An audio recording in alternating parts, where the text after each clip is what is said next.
A very good afternoon to everyone. As we all know that research methodology is the most crucial aspect of the research and requires a thorough understanding for undertaking a valid and effective research.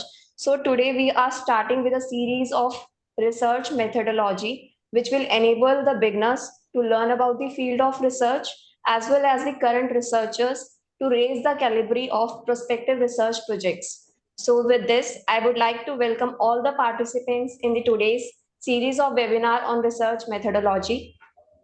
The topic for the day will be research framework. We have amongst us the presence of dynamic chairman of the research committee of the ICAI, CA Dr. Anuj Goyal and Anuj Goyal sir. So before going forward, I would like to share a brief introduction about CA Dr. Anuj Goyal sir is a practicing chartered accountant and the Central Council member of the Institute of Chartered Accountants of India.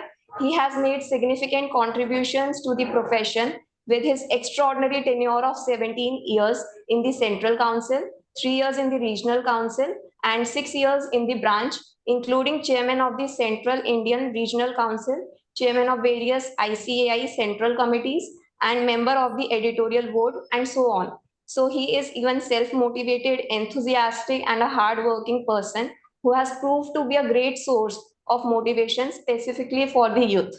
His contribution in the field of research and development has always been remarkable. So welcome you, sir, for the today's session.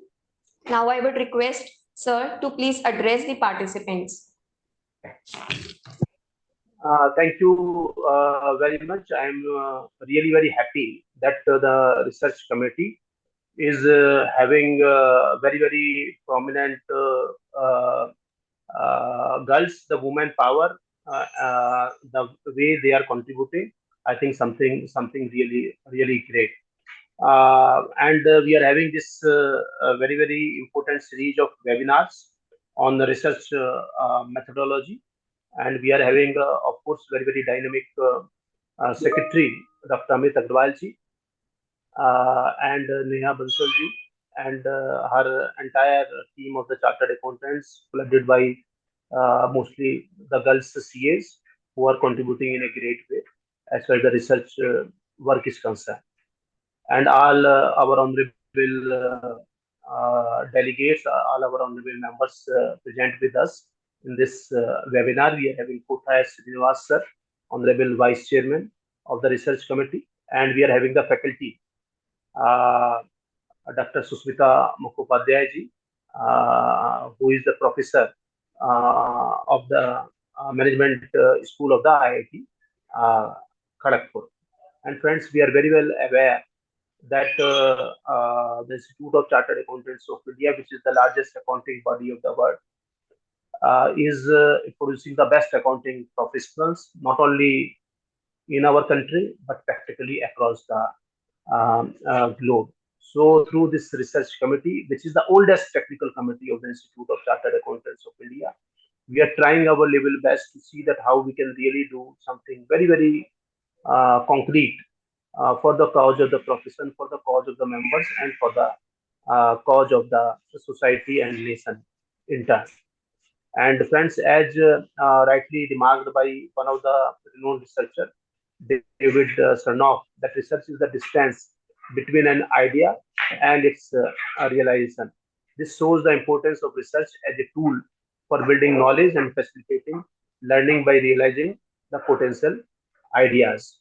And the Institute of Chartered Accountants of India is has always worked for the unanimous best of all its stakeholders, aided the government in its endeavors, and always been a partner in nation building, which was communicated to the outside world by none other than APJ Abul Kalam, the then president of the country. National Institute of Chartered Accountants of India has achieved recognition as a premier accounting body in each and every part of the world for maintaining highest standards in technical and ethical areas. ICI is growing leaps and bounds in the areas of research and marching towards its vision of growing as a research-led institution.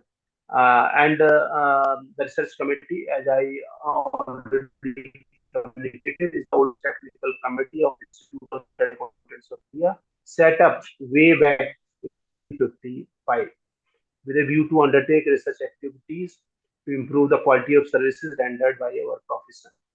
And friends, on a conceptual note, research empowers us to make informed decisions, to innovate, and to drive progress in various fields, be it science, technology, social sciences, or the arts. I am proud to note that chartered accountants are leaving no stone unturned in the areas of the research where they are contributing through their unmatchable potential in the domains pertaining to accounting, auditing, taxation, finance, and other allied areas, with an aim to enhance the skill sets of members through imparting practical exposure on research methodology. A need was felt to conduct the 5 day series of the webinar on the research methodology to further strengthen and amplify the research skill sets of the members at large, which will in turn skyrocket their success in the domain of research. In today's series of webinar, we would cover research framework in an era of rapid technological advancement and ever involving societal needs. Research becomes the compass guiding our way forward. It allows us to explore the unknown, test hypotheses, and uncover solutions that have the power to transform lives and industries. Research is essential for making informed decisions, identifying new opportunities, and staying ahead of the competition. As we navigate through an ever changing world, research is crucial in helping us to understand and adapt to new developments. It allows us to identify and capitalize on new trends and to anticipate and mitigate potential risks. The webinar is further expected to provide guidance on the research, types of research, research methods, hypothesis, formulation, research problem, etc., which will enable members to contribute towards the research domain with enhanced knowledge on the research methodology for future research study also. On that note, I truly believe that the webinar will enable members to brush up their skills in research methodologies and will aid them to reach at an advantage at an advanced stage of understanding. With this, I will not be taking further time as we are very, very eager to hear the learned, the views of the learned speaker. And friends, we are very well aware that the research committee is contributing in a great way for the cause of the profession, for the cause of the nation. We have initiated for the first time in the history of the accounting profession, ICAI International Research Award. This year, we are going to have ICAI International Research Award on 19th of October in Dubai. And you are very well aware in the Gulf countries, we are having a presence, very, very strong presence of members of ICAI. Around 20,000 chartered accountants are there and contributing in a great way for the development of the Gulf countries. And in addition to ICAI International Research Award, we have come out with the ICAI Research Project Schemes and the ICAI Doctoral Scholarship Scheme. So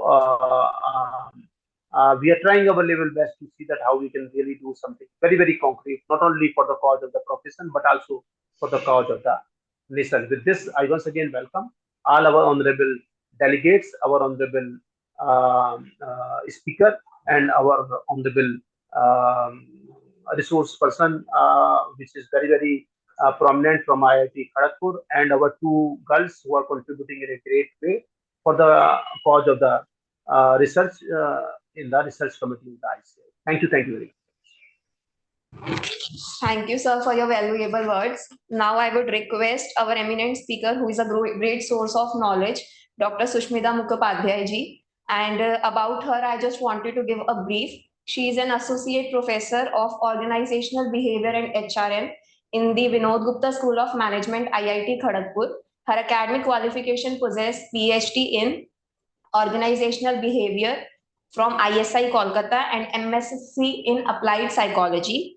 She had won Best Professor Award in HRM in the year 2019 and many others. She has vast teaching experience in various areas, to name a few: research methodology, organizational behavior, HR analytics, ethics, etc. Her publications were also published in widely national and international journals and conferences. She also conducted various short-term courses and provided lectures on various topics of relevance on the invitation from the renowned institutions like RBI, IOCL, Indian Oil Corporation Limited, Indian Air Force, and etc. So I would like to request now the ma'am, Dr. Sushmita Mukhopadhyay ma'am, to start with the today's session.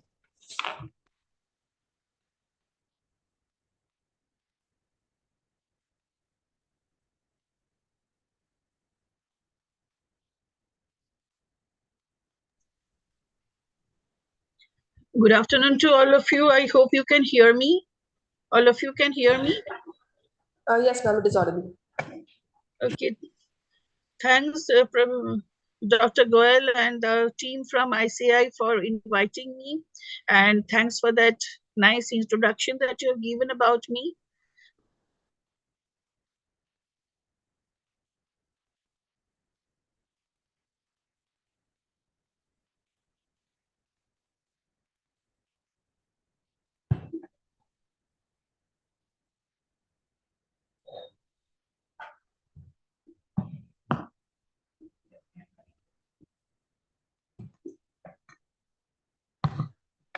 Hi, ma'am, can you hear us?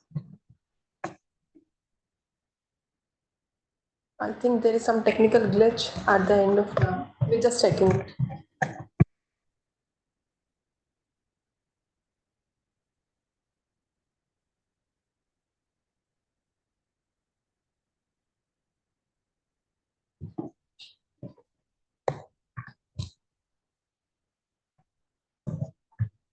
So I think there is some technical glitch at the end of the speaker, and she is joining again.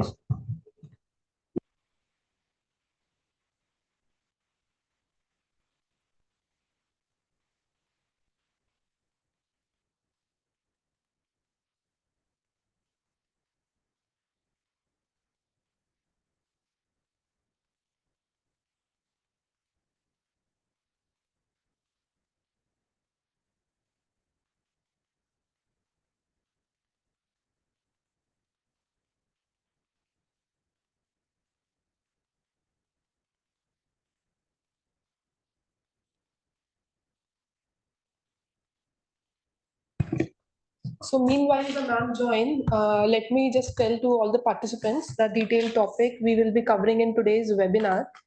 So the topic today is regarding research framework, and we will be covering regarding the research definitions, what are the characteristics of a good research works, what is the objectives, and the model trends that are going on, and what is the criteria that should be considered for a good research, various kind of research ethics that should be considered and that are involved, and we will also be covering the various type of researches, like we are having descriptive research, analytical research, and basically what is the difference between these kind of researches, applied versus the fundamental research, the quantitative and qualitative research, conceptual versus the empirical research, and we will be taking also regarding other research methodology, introduction to the research methodology, research methods. What is the difference, basic difference between research methodology and research methods? Then we will also be taking up the research process, formulating the research problems, that what particular parameters should be considered while we draft a research problem, and what is the process that should be followed to for a research to be considered as a good one, and how to define a research problem, and then what are the research questions. So it is very important in any kind of research to form a good research question so that the research would be fruitful. So I think the speaker, our today's session speaker, has joined. So she has joined again. So ma'am, are you able to hear us? Yes, I can hear you. Maybe some connection problem happened. So I'll share Okay. my screen again. Sure, ma'am. Please share your screen.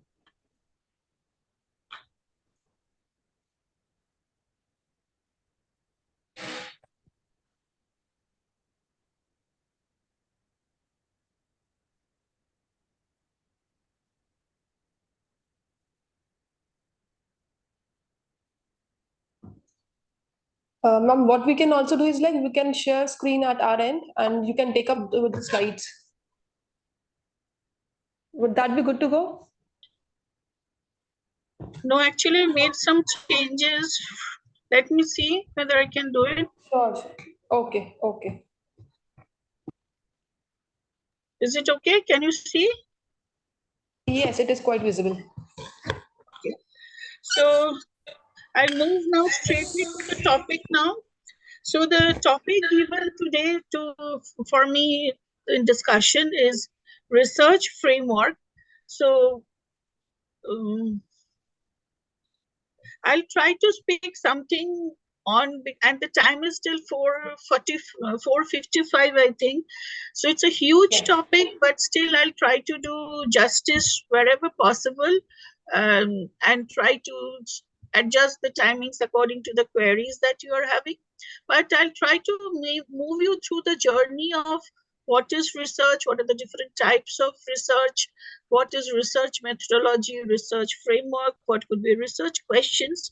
So in this initial session of research methodology, you do have an overview of the topic of what is research and research methodology, research framework. And in the next upcoming sessions, when speakers come up, they may be like elaborating on the finer issues which are there inside.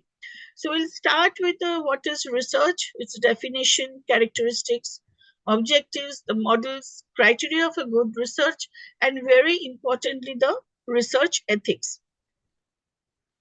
So research, as we know, it is taken to be a systematic inquiry. The word systematic is very important over here, because we can do any inquiry, because we are inquisitive human beings, we can start exploring anything possible out of interest, but it needs to be in a guided way, it needs to be in a very process oriented way, and everything has a grammar of doing things.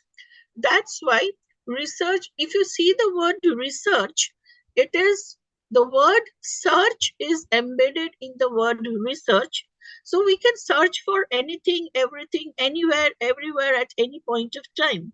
When we talk of research, it is a revised way, reoriented way of looking into something. And that's why this word research, and that research talks of a systematic inquiry that helps you in collecting data, documentation of critical information, analysis and interpretation of the data, doing a proper literature review, and following particular methodologies which are very specific to the professional fields that you belong to.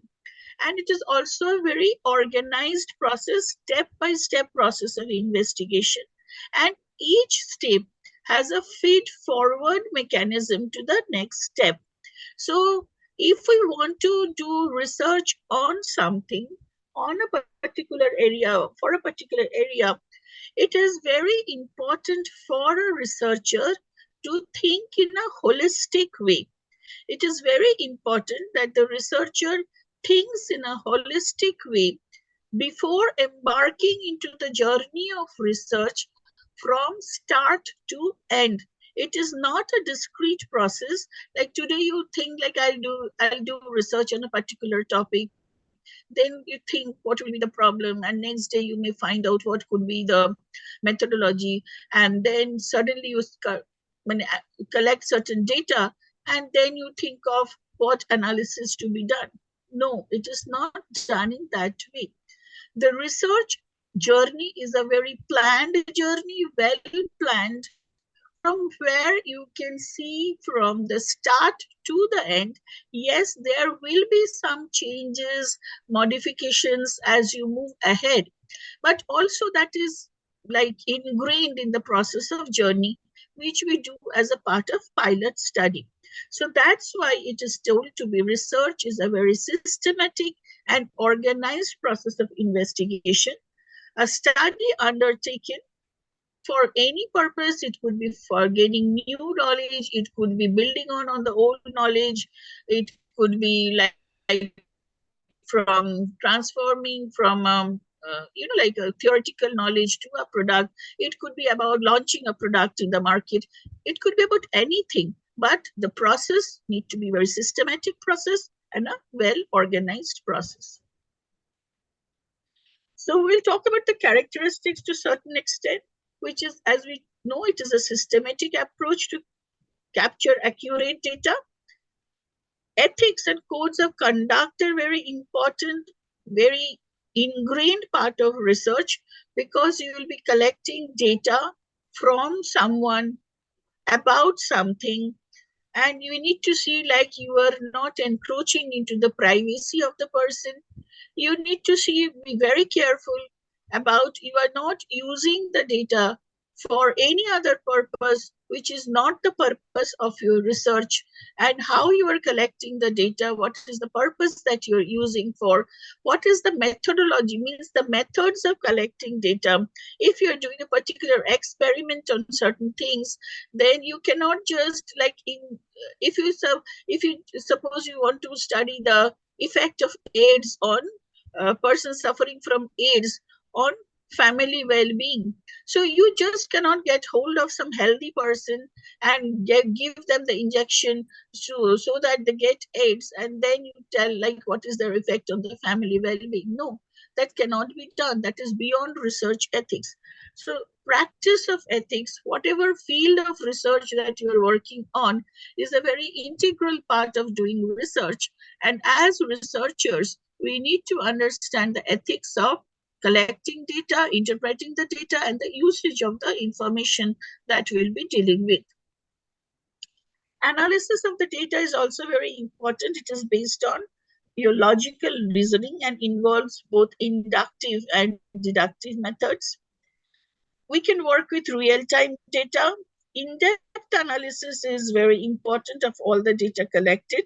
So for that reason, it is very important to have a plan with you ready and a visualization of you ready, like what I'll do with the data that I've collected. What is the information that I want to like gather from the data that I have collected? What use I'll make of that data? Accordingly, you can determine your method of data collection, your like tools for data collection, the instruments that you use for data collection, the way that you collect your data. All these will depend on your purpose of doing the research and whether you are very clear on your concepts of why you are doing a particular research. So it is about again creating a path for generating new knowledge, new questions, and analytical process is very important. And then we come to the accuracy, which is the most critical aspect of the research. So there are different purposes of research. So we can do research to explore and describe certain things which are there. So that could be one of the primary objective of your research. So like you try to explore facts, unexplored area, and then you want to describe it. So these are called descriptive research. It can involve like describing the characteristics, features, and attributes of the subjects under investigation. You can do a research to understand and explain certain factors happening, certain relationships happening, certain, like correlational research we talk of. You can do research to predict certain occurrence which is happening, which is not only relational, like if A occurs, then B is going to occur. But again, if A is happening, then can you tell tomorrow what is going to happen? So predict somebody's behavior or someone's behavior. You can do a research to test a hypothesis also. You have like claimed certain things are going to hold true or false, and then you do a research to see whether it is truly holding good or not. And you can do a research to compare and contrast facts also. Like different groups of people may be behaving differently under certain circumstances. So you want to do research to compare it. So as you can understand, research is your systematic way of giving shape to your inquisitiveness, and your inquisitiveness could be about anything. So we have mentioned some of those things. This can be beyond this also. So to evaluate and assess some phenomena which is happening, you can try to see like whether now after the post-COVID era, whether working from home is more like what people are liking, employees are liking, or they really want to go back to the office situation and then they want to start work. So you can try to find these differences also and evaluate it and assess it. So you can do research to generate new knowledge which have happened during the COVID time. Some knowledge was not there, like how to like arrest this and people arrest the phenomena happening. So researchers went into some theoretical research, like lab-oriented research, to find out like what could be the answer to like address the virus and can you find some vaccine for it. So to solve problems, it could be to explore relationships. It can be addition to certain theory. Maybe some theoretical base is already there, but while doing research, as a researcher, you may find like the theoretical, whatever base is there, is not complete.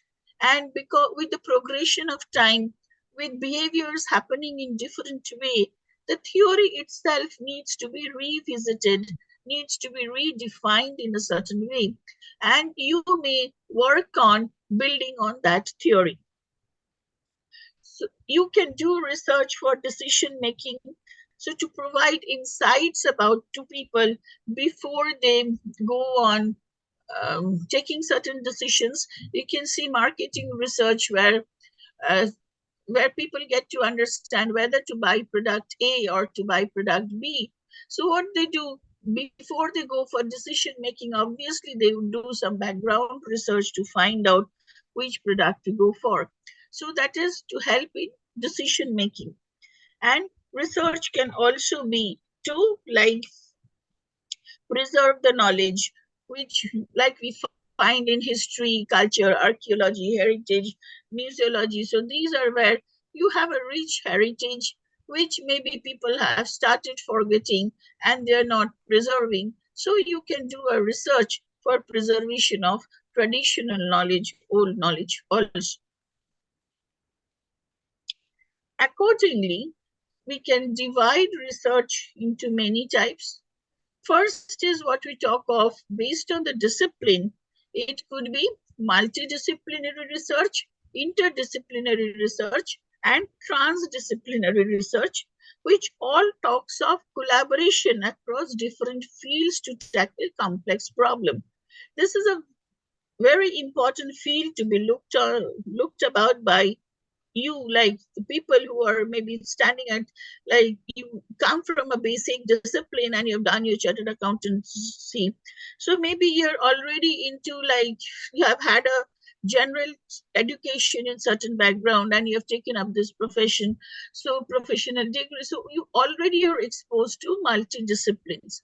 So whenever we are talking of multidisciplinary research, we need to understand in multidisciplinary research, we try to look at a particular problem from different disciplines, and the disciplines don't talk to each other. You look at a problem from your aspect, I will look at a problem from my aspect. The problem is one, we are providing different lens to it. Whenever we are talking of interdisciplinary research, the two fields are talking to each other. Like you can come from history and you can come from geography. Maybe whenever you are talking of civilizations, then maybe these two fields are like you're doing research on exploring civilizations, old civilizations, then these two fields are talking to each other. They're finding out some common methods they can use to gain more knowledge about the civilization, its existence, or maybe why it got, destroyed. So why it could not survive. So these two disciplines may find out some common methodology, collaborate with each other. These are called interdisciplinary research. When we are talking of transdisciplinary research, it is moving beyond these two boundaries to find out something common knowledge, which is helpful for most of the stakeholders involved. Suppose we are doing research of the effect of maybe microfinance loans on financial inclusion or the well-being of the below poverty level people. So this is what you are doing some research for the society at large.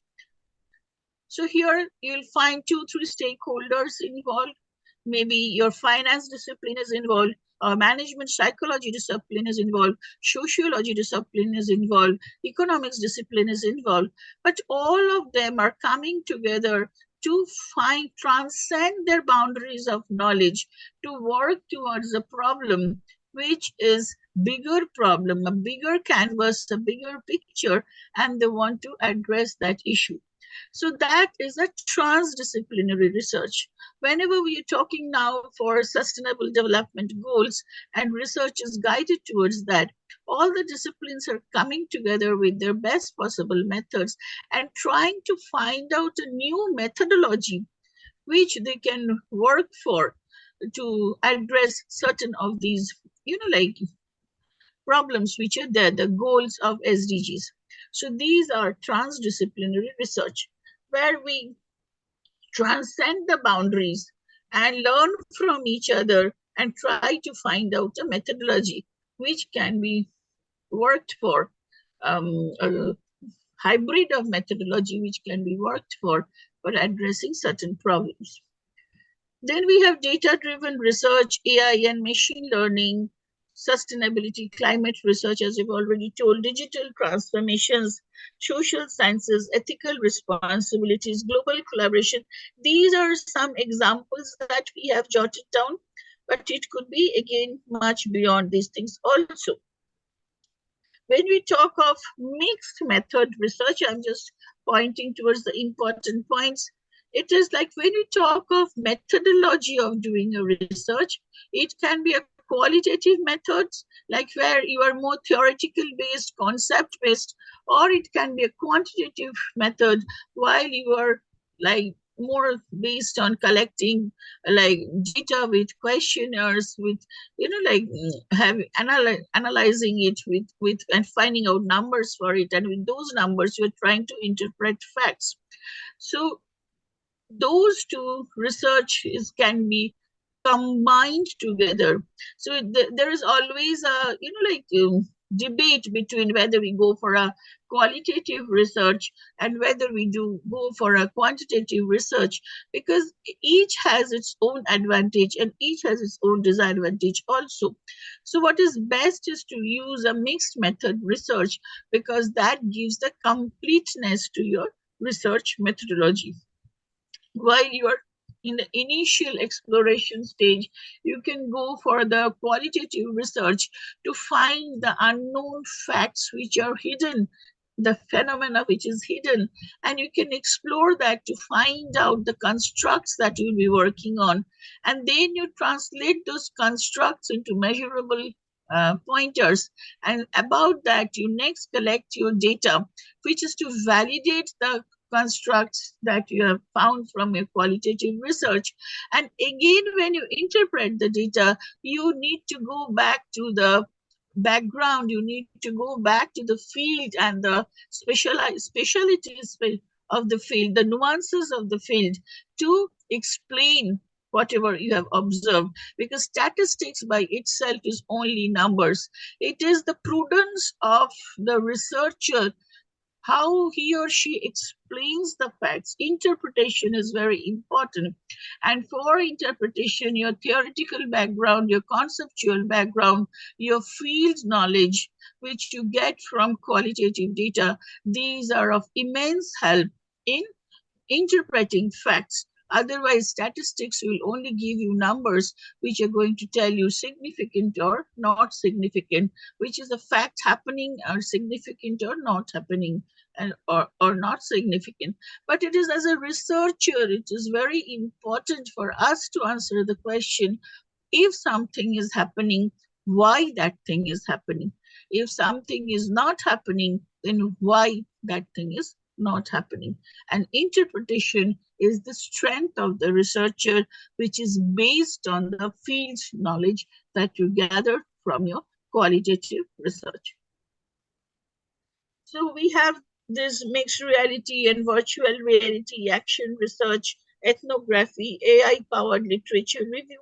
I'll just focus again on literature review, which is a very, very important part of doing a research, because sometimes what happens, we feel like whenever we have spoken to people who are doing their dissertations, or for the research students or PhD students also, everybody is very much excited of collecting data, going to the field and collecting certain data. But that is a stage which comes much later on. Whole of your research, the base of your research, the background, the base, the strength of your research really lies on the critical literature review that we have done about. It is not just reporting the literature. So please take a note of these words. It is not just the reporting of the past literature, who has done what or who has found what, but it is the critical analysis of the literature as a critic, and a critical means from an analytical perspective, studying that literature to find out what the past researchers have studied, what they have found, what are the variables that they have worked with, what are the variables they could not work with, because every research has their own limitations. So what are the limitations, what they could work with, what they could not work with, the things that they've worked with, are there any controversies about it or not? Can it be thought, can the methodology, the process that they have worked with, can it be thought in a different way or not? Doing a literature review is actually the backbone of the research. It's very important that we do a critical literature review.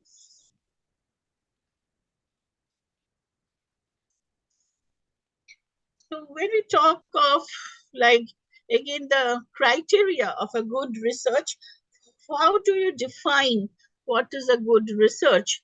And of course, like when we are into like management as courses, and you are also doing a research, we need to do a lot of project work also, and we do have a PhD work, students working with us as PhD students also.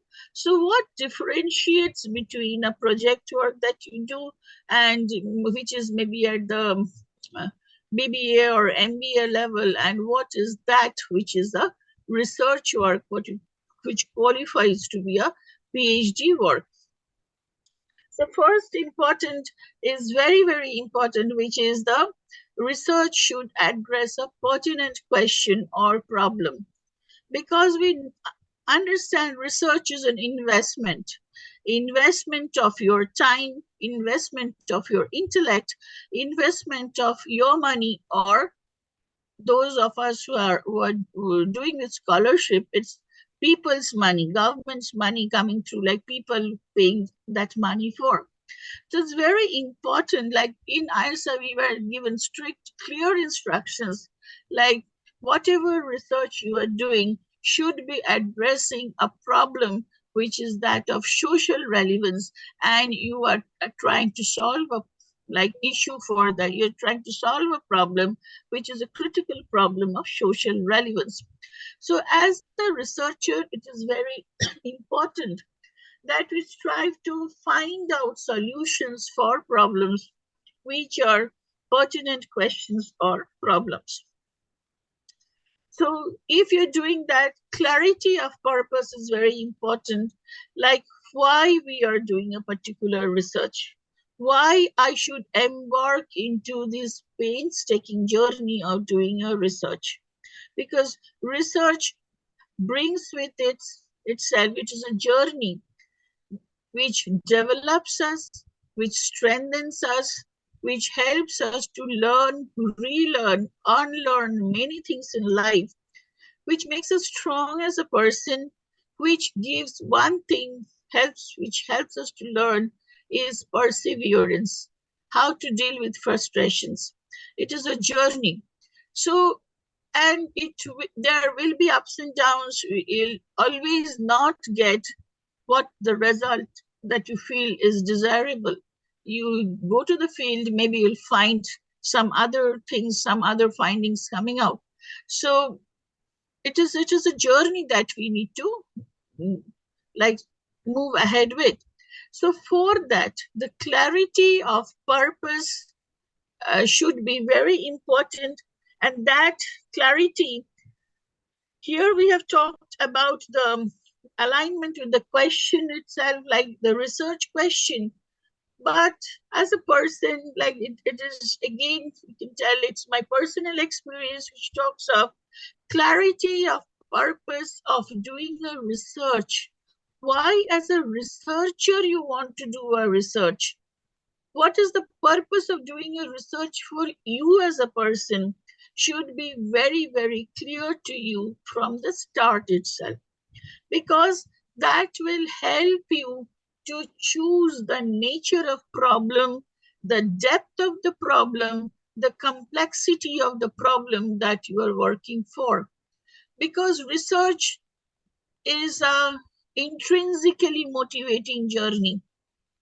The degree that you get at the end of this journey is, of course, a reward, but you have to enjoy the journey.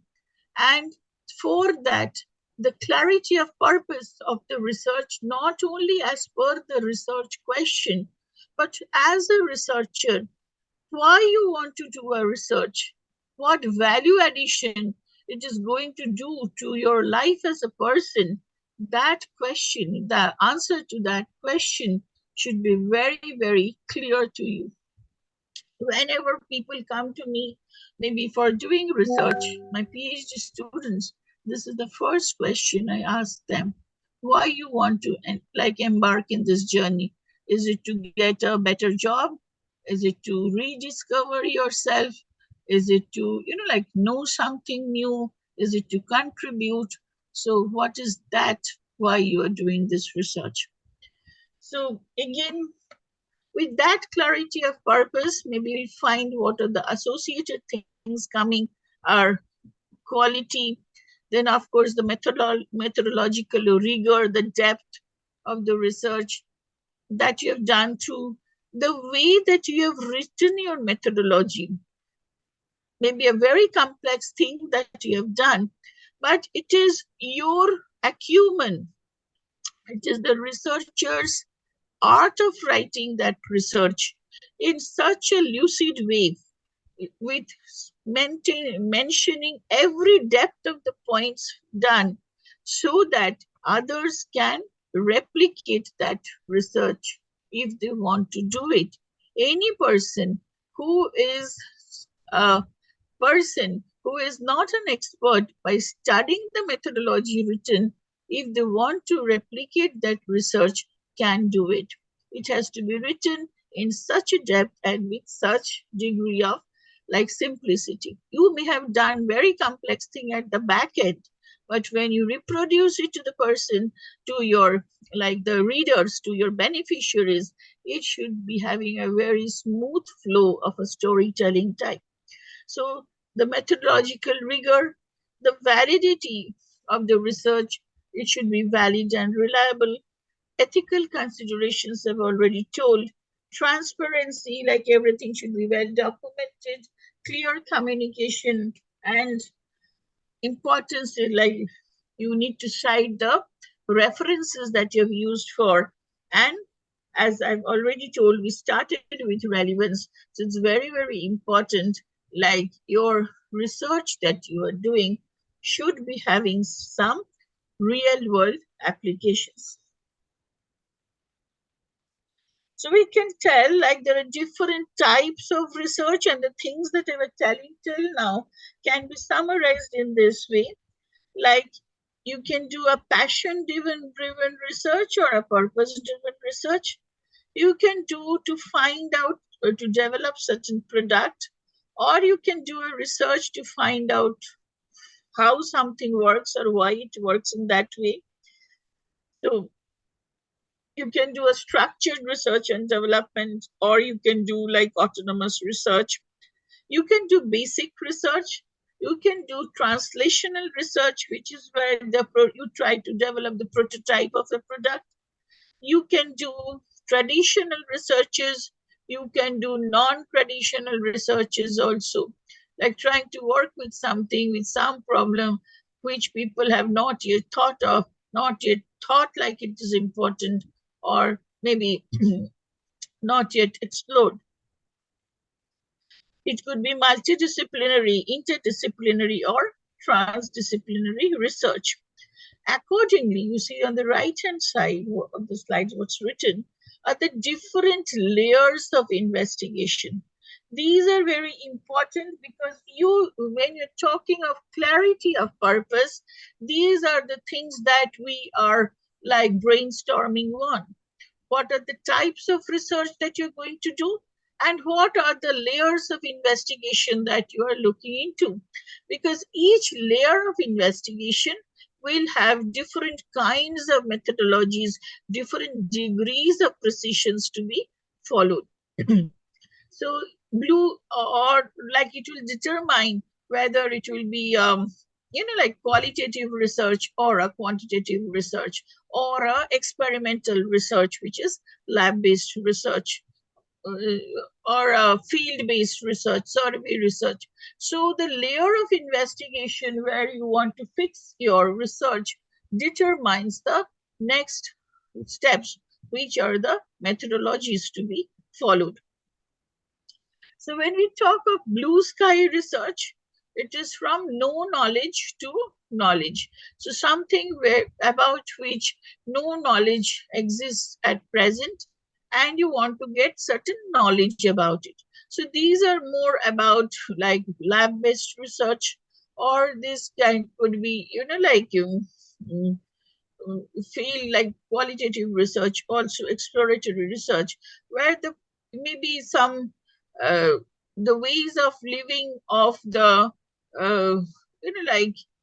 people who are traditional tribes. Maybe we do not know many things about their social lifestyle, their habit of eating, their cultures and everything. So the urban people, the so-called civilized people, maybe do not know many things about the indigenous knowledge which are present with the aborigines. So that kind of research is maybe, if you want to know about that, that is no knowledge to new knowledge. Pure basic research where we add to like new knowledge to the theory building. So you try to see past researches, try to critically evaluate it, and try to add value to it through your experiences and data collection. Directed basic research, where it is from theory to principles of application. Like when we talk of like we are applied behavioral scientists. So there is a basic theory, but how we apply it to particular fields of study. Like when we talk of like, as I've been introduced as a specialist in organizational behavior. So actually we do have certain principles and theories of psychology, sociology, anthropology, and physiology, and how these things are getting applied in the field of when you were talking of work organizations. So this is directed basic research and applied research, because where we are applying it to a different field and then trying to find out applications and the solutions of problems with respect to that. When we talk of experimental development, it is from solution to find out maybe a prototype, which is a product prototype that we're going to develop. So that those comes under experimental development. And then we go for like prototype to practice. So if we try to develop it into a product and try to see like how it is going to work, do a test of it, then it is from translational research. And again, when we talk of end user integration research, it is taking the feedback from the users, and with that feedback, if we have to bring in certain changes in the product that we have developed, then maybe we need to go back and start from the start itself, how this product was developed, what was the theory, and how it was applied, and all those things. That's why it is called back to bench means, again, if you have to know that, you have to study further. So though that is called the back to bench research, where again you have to, like, this cycle goes on, like why this happened, what was the theory, what went wrong. So these kind of findings. Now I will discuss a bit on research ethics. So these are actually the basic things whenever we're talking of research methodology. You understand, again, it is having two keywords, research and methodology. And of course the research framework, which is a part of the discussion today. All these can be understood only when we understand what is research, what are the different types of research, what are the ethics of research. Because if we know this, then only we can go for the methodology and for understanding the framework and the research questions.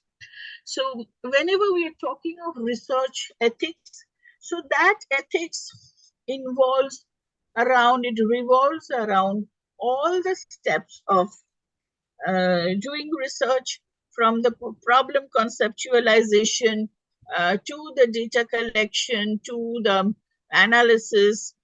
Every step do have two publications. It is very important, like as a part of being editorial boards of different peer-reviewed journals, we get to understand what are the issues,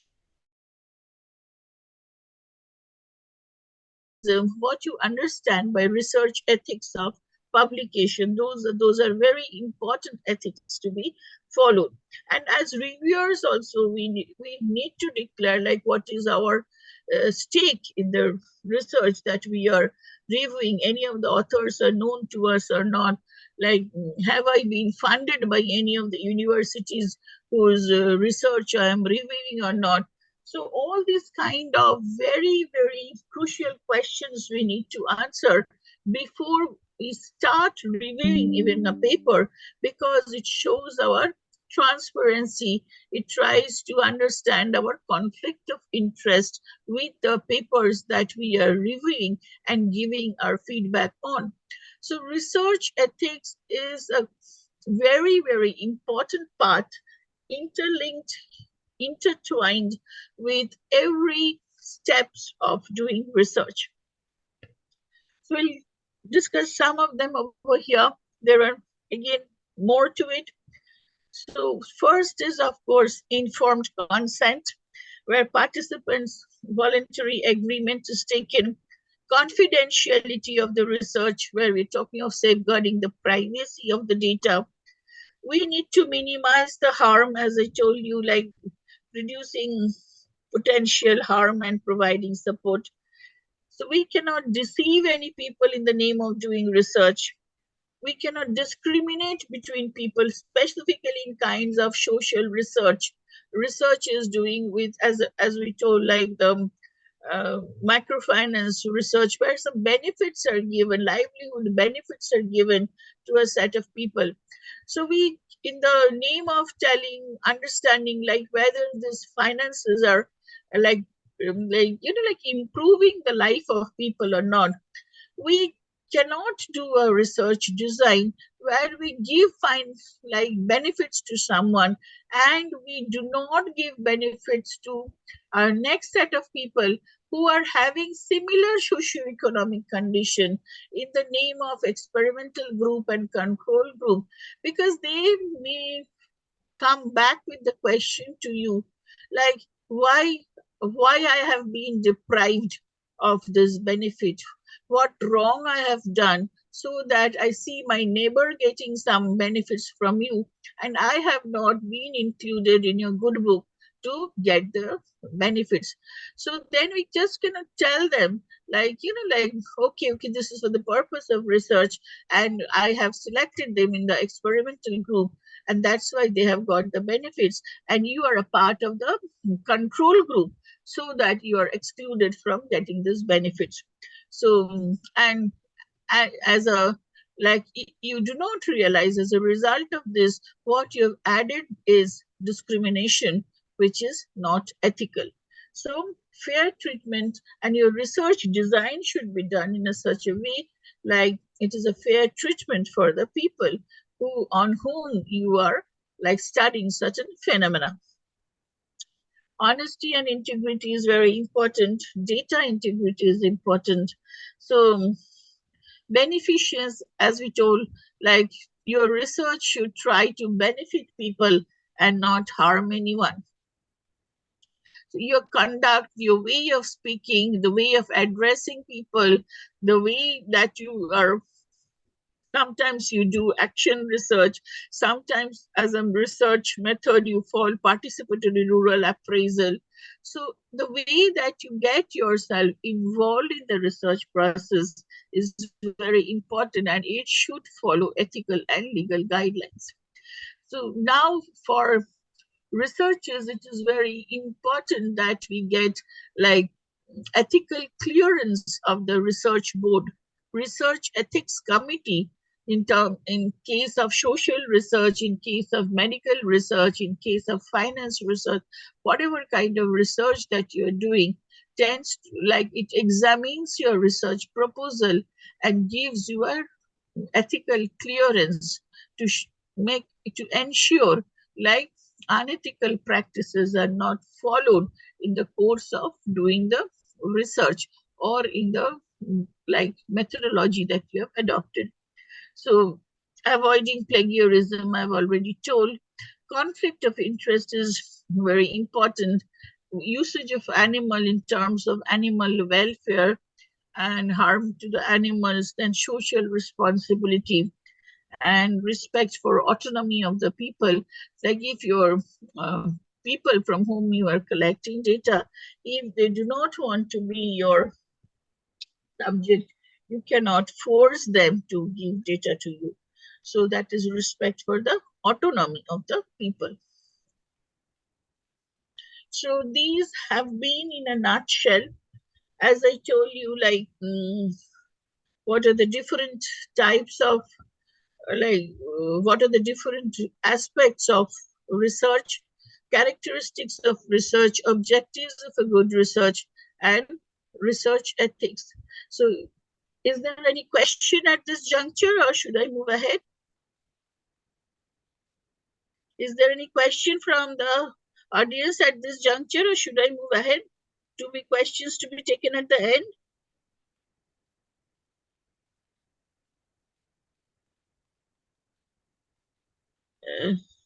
Is there any question from the audience, or should I move ahead? No, ma'am, not any specific query has been raised till yet. Okay, so now we will discuss then. So let us complete the topic and maybe we will take questions at the end. Okay, so let us Okay, ma'am. proceed.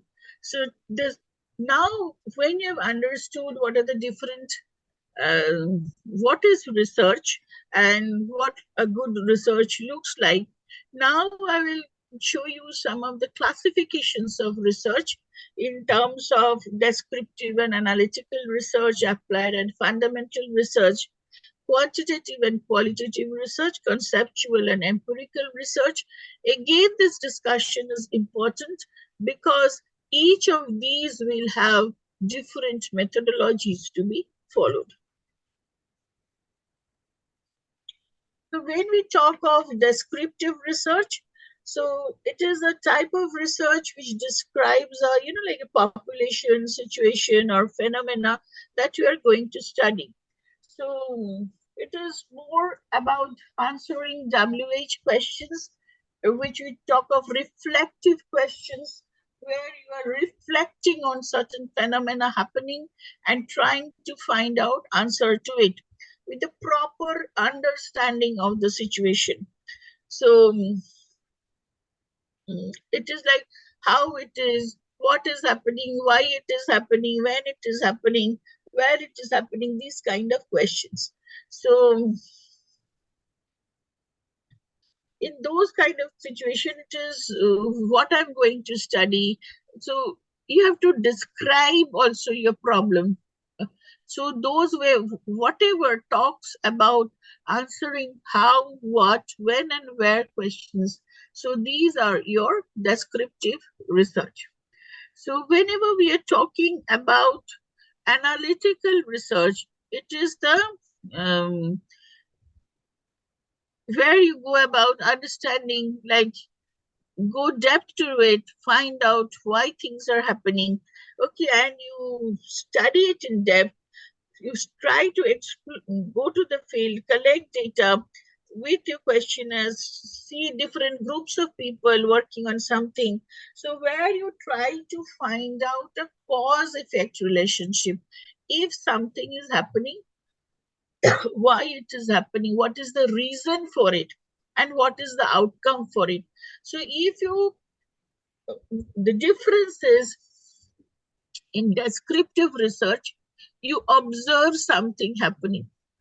In analytical research, you try to investigate and find out why that is happening, what has led to that, and what it will lead to.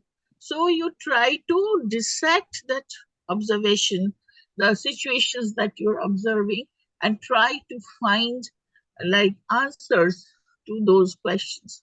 So that is the analytical research.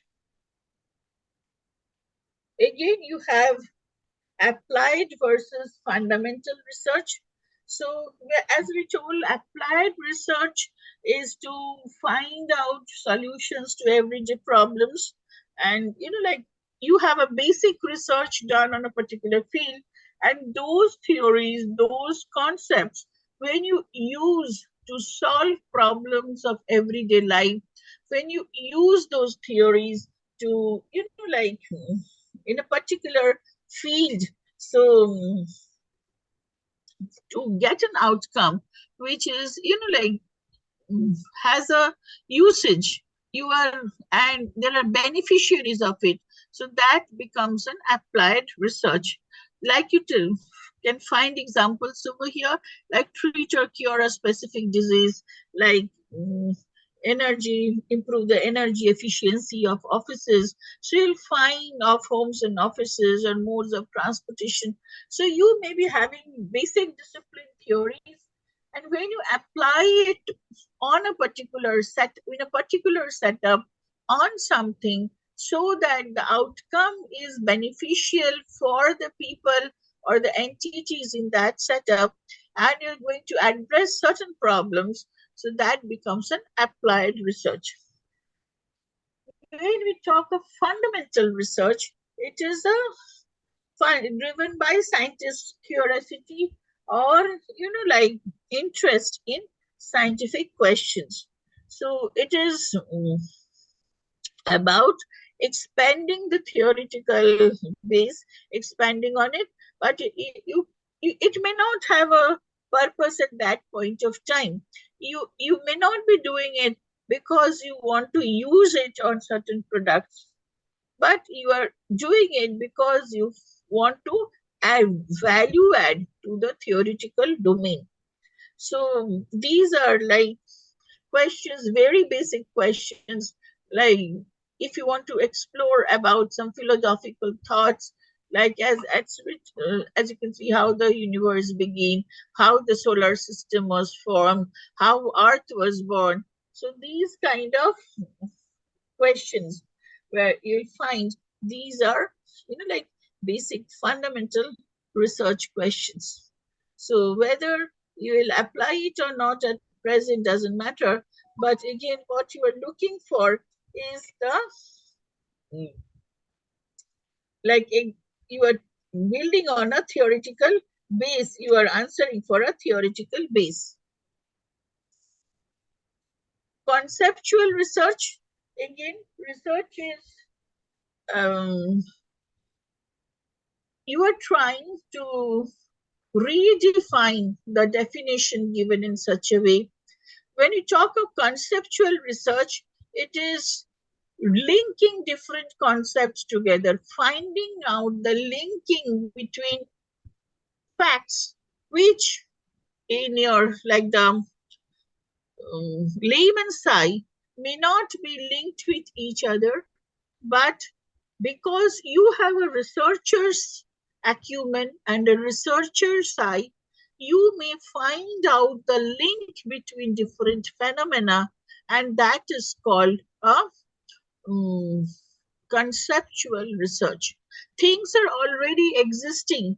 You are not maybe discovering something new, but what you are redefining is a different perspectives of looking at a particular thing, different ways of positioning the relationship of different variables, and trying to find out the link and contribution of each other towards those linkages, which in research, based on that concept, we talk like we have developed a conceptual model of what our research. How are we visualizing the things, the interlinking between the things that we are trying to work on?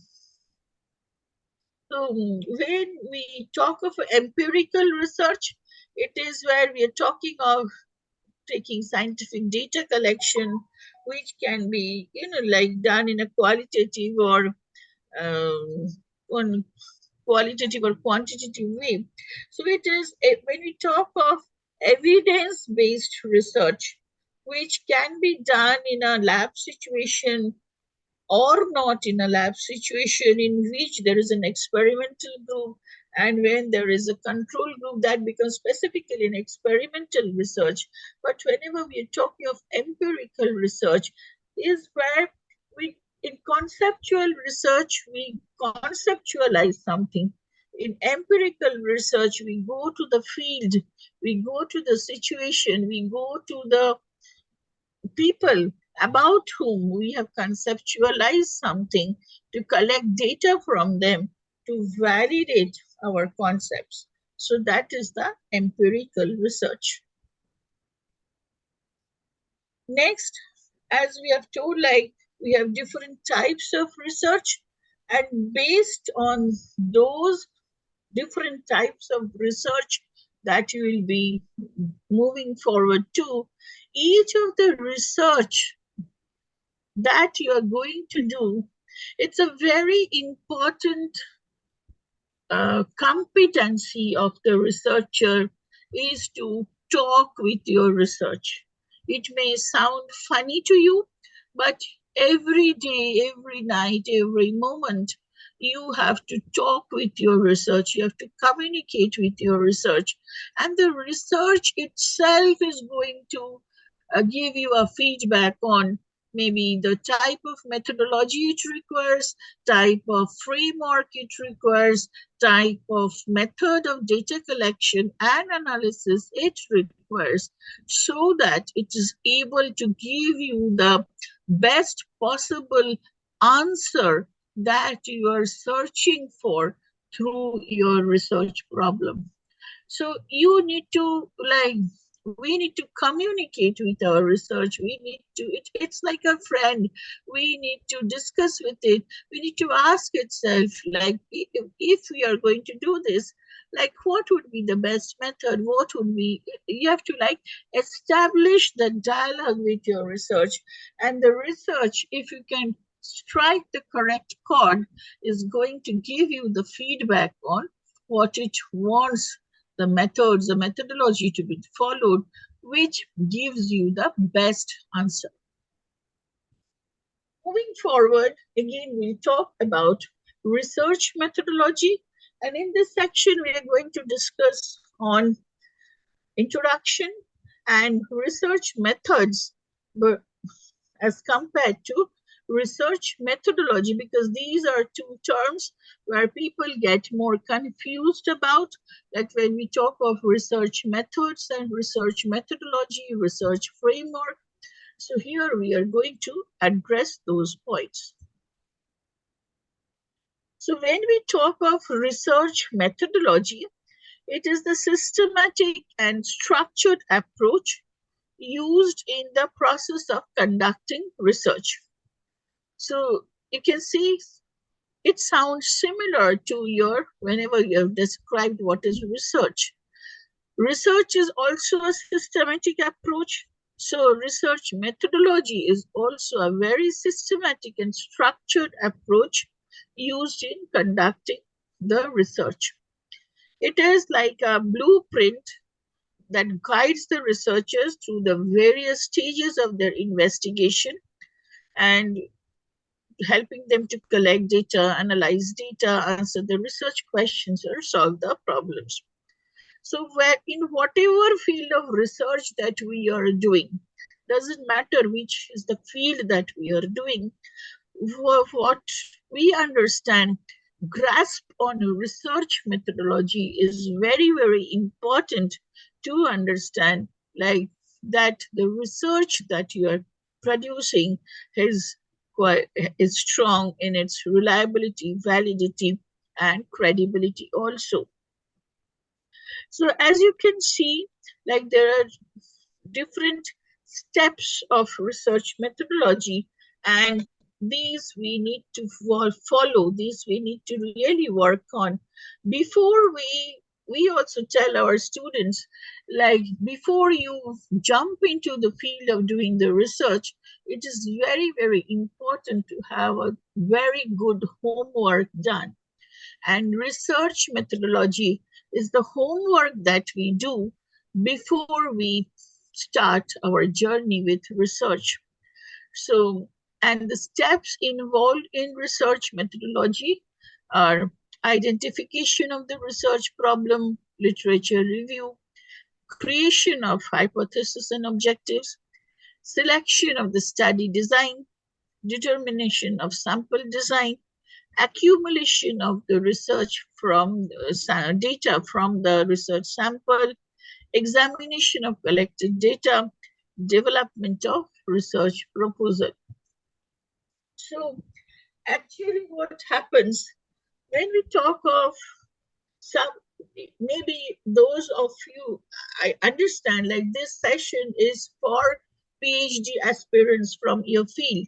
So before you can see in development of a research proposal, before you submit your, maybe if you're expected to submit as a part of your start of PhD journey, like in our case also, maybe people come for PhD entrance test, they are asked to submit a research proposal.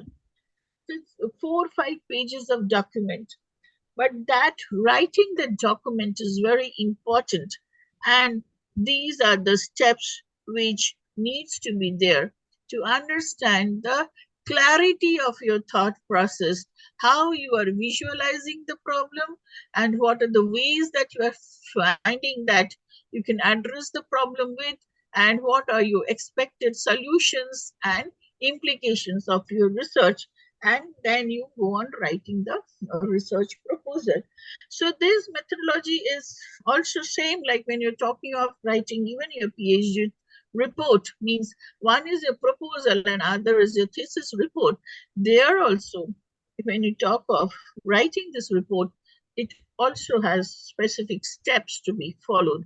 And you know, like that is very important that you follow these methodologies. So what does it help you to do? So research methodology helps you to answer like specific questions, like what is the research problem? Why do you think something which is not written over here? Why you think like you will study this problem? What is the method motivation for your research? What is the, you know, like problem that you're working on? What is the background? What is the motivation? What is the objective of your study? What were your research questions? What is the scope of your study? That is very important to determine the scope of your study, because in a limited time period of doing the research, you cannot find answer to all the phenomena which are like connected with a particular problem. You can do justice only to a very few, and those you select to answer, that should be done in depth. So what is the scope of your research needs to be well defined. So then it helps to understand like the criteria for research hypothesis, why have you like collected data from some group of people? So, and how many people responded? Because if you tell like the one important fact of doing the research is generalizability of your result. How many people have you given your questionnaire to, and how many people have responded back to your questions, on the basis on whose observations you can tell the findings are generally applicable, means your results are generalizable in nature, needs to be well studied. So again, why this specific technique for collecting data was used? So what were the supporting data used for rejecting a particular hypothesis or question? So you can get, like n number of questions. And if you have a proper research methodology, well-written research methodology, it will help you to answer different questions. Now here we are going to discuss few of the terms which are like closely knit, but again there are some difference. So like you will hear this term research methodology and research design. So when we talk of research methodology, the purpose is to guide the entire research process. And when you talk of research design, it focuses on the structure and execution of the study. Philosophy-wise, research methodology follows a philosophy of positivism, pragmatism, interpretism. But research design, whenever we're talking about the philosophy, it is a methodology part. It has different research methods, research methodology, as we're talking about, could be survey, experiments, interviews, case studies, etc. Research design will depend on the chosen research strategy. So whenever we are talking of data collection in methodology, we are talking of like again selection of data sources, sampling methods, the data collection instruments. Here again research design is like, you can talk of that part is like overlapping: sampling, design, data collection methods, ethical considerations, etc. Data analysis, what kind of data analysis you are going to do, is a part of research methodology. So ethical conduct is a part of both methodology and research design. And again, when you're talking of research types, it is what you find like this one, like methodology can consist of exploratory, descriptive, explanatory, causal research. So within the research methodology, for each of these things that I've written, the way that you do that research is a part of your research design. So here we have written of exploratory, descriptive, explanatory, causal, evaluative. The way that you do each of these different kinds of research will be a part of your research design. So sampling design, so this is again a part of your research design. So which is a part of like specific sampling techniques that you take so that you can do a max mean control and try to observe the phenomena that you want to study and control for the disturbances and minimize the error. So max mean con principle. Based on that, you do your research design and sampling techniques. Continuing, so when you talk of research methodology and research methods, these are again two overlapping terms that you have. So research methodology talks of addressing the research problems.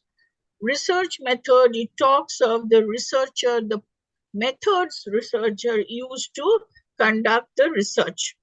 So methodology gives you a broad aspect of different various methods, and research methods gives you the details of each of these like things what have been mentioned in methodology. So research methodology gives you the detailed steps of addressing a solution to a research problem, and methods talks of each way of achieving a particular objective. So if you have 4 or 5 objectives of your study, it may be so for each of the objectives you are using different research methods. So there are slight differences. We can take methodology gives you an overall idea of the different steps that you take from start to end of the research. Research method talks of the methods taken by the researcher to, like conduct a particular research and find answers to the research objectives given. Now we'll come to the discussion of methodology and framework. To summarize, we have discussed methodology till now. So it is a set of systematic processes which a researcher can follow to achieve a goal. It describes the steps that can be taken to complete a research successfully. So usually it aligns with the research objectives, and it helps to allocate the resources, plan the task, and so on. But the difference with framework is a broader concept. So we talk of a framework which is a combination of tasks, tools, and workflows to complete a research. It is not only the methodology as per related to the task, but like what you will be doing, but with what you will be doing, what will be your nature of appointments, who will be doing what first, what second, which day you will be doing what. And like these kind of plans are also like a framework which involves all parts of a research, including development, initiation, task management, and performance evaluation methods. All together talks of a research framework. And in research, we have different kinds of framework. One is the empirical framework, like that framework which focuses on the collection and analysis of empirical data, like surveys and experiments, and it is used in like scientific research. We may have a normative framework. What are the frameworks? What are the decision-making principles, values, based on what will tell whether something is ethical or not ethical in decision-making. So normative framework is followed in ethics research.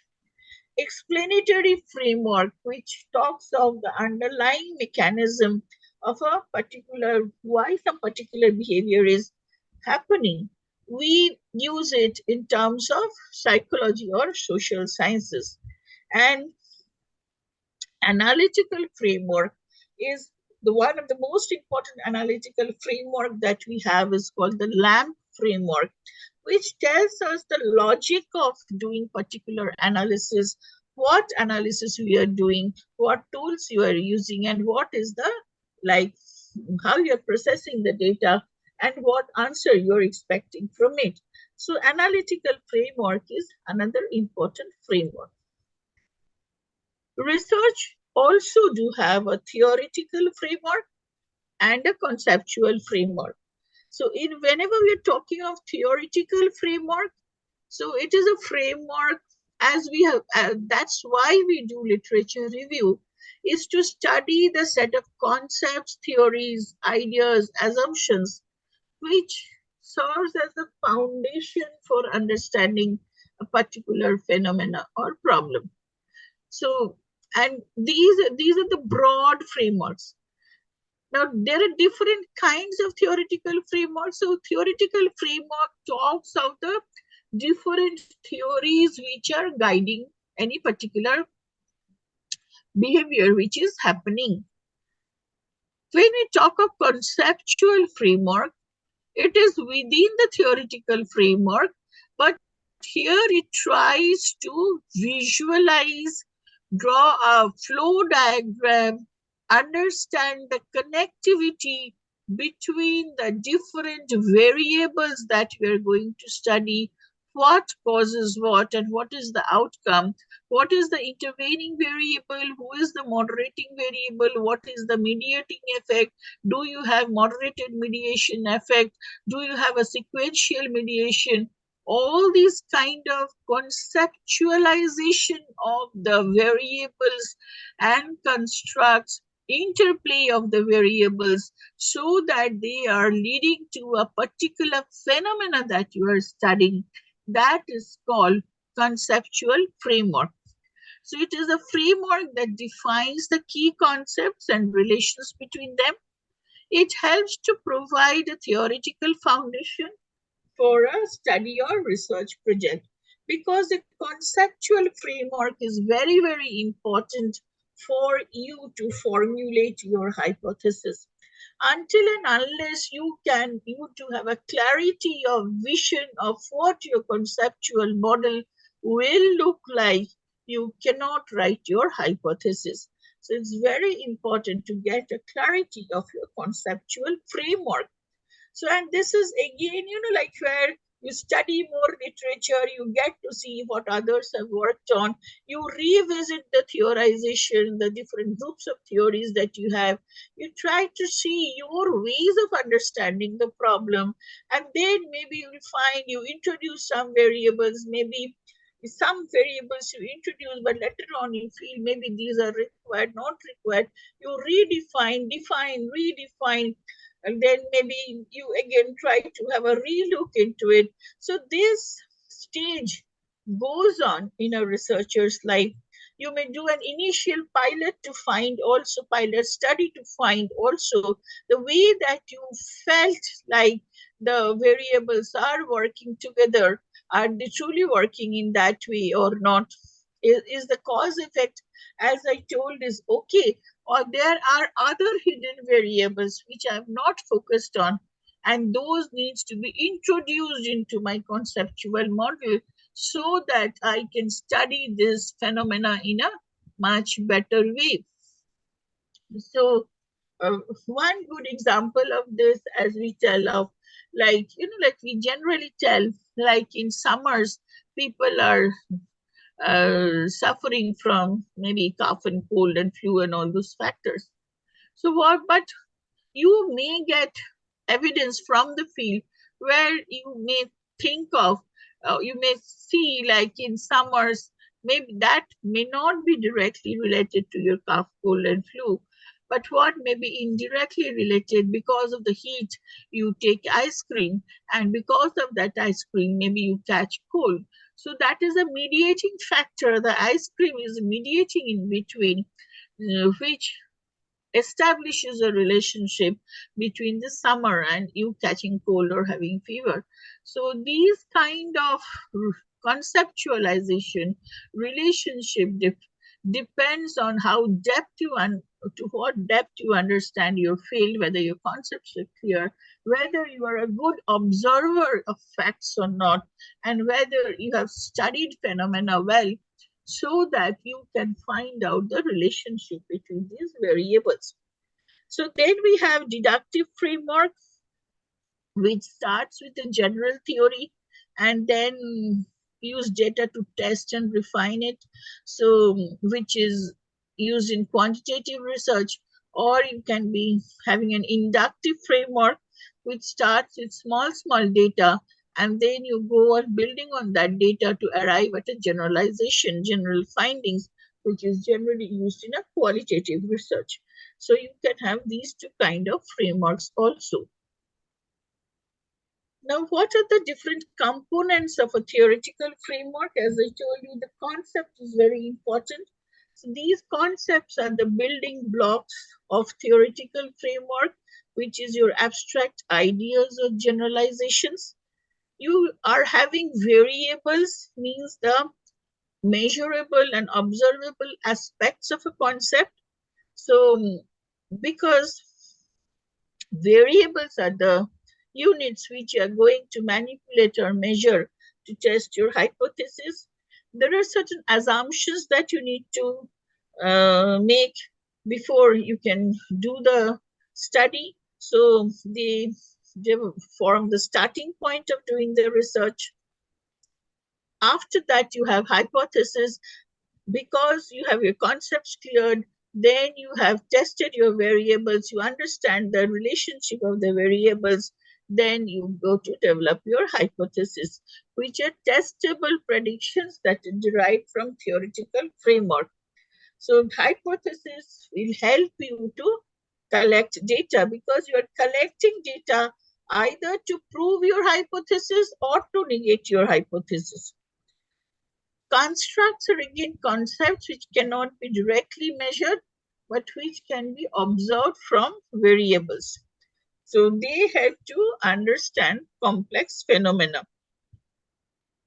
Models, when you talk of conceptual model is an interlinking of the variables, which helps you to represent the reality that you are going to explain, predict, or control.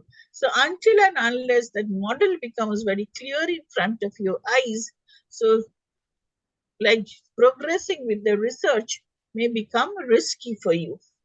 Propositions, which are again statements that explain the relationship between concepts and variables. So from propositions, you will derive your hypothesis. So these are some of the examples of theoretical framework as we use in social sciences, like social learning theory, Maslow's hierarchy of needs, cognitive behavioral theory, attachment theory, attribution theory. Then we have other things like theory of planned behavior, theory of reasoned action. So there are a lot of theories that we have, and these are frameworks which help us to study certain phenomena which are happening. These are only few which are listed over here.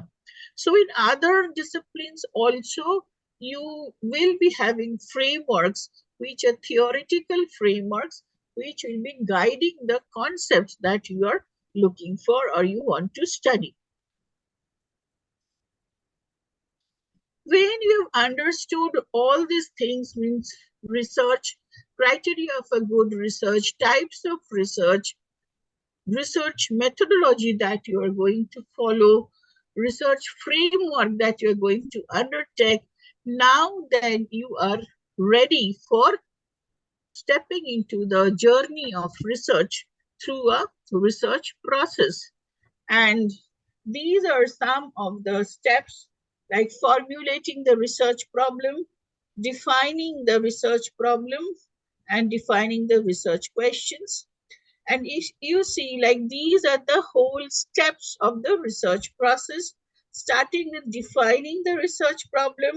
Then it will lead to review the literature, review of concepts and theories, review of previous research finding, which will help you to formulate the hypothesis.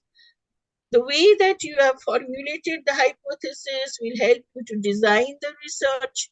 Then it will help you to collect data.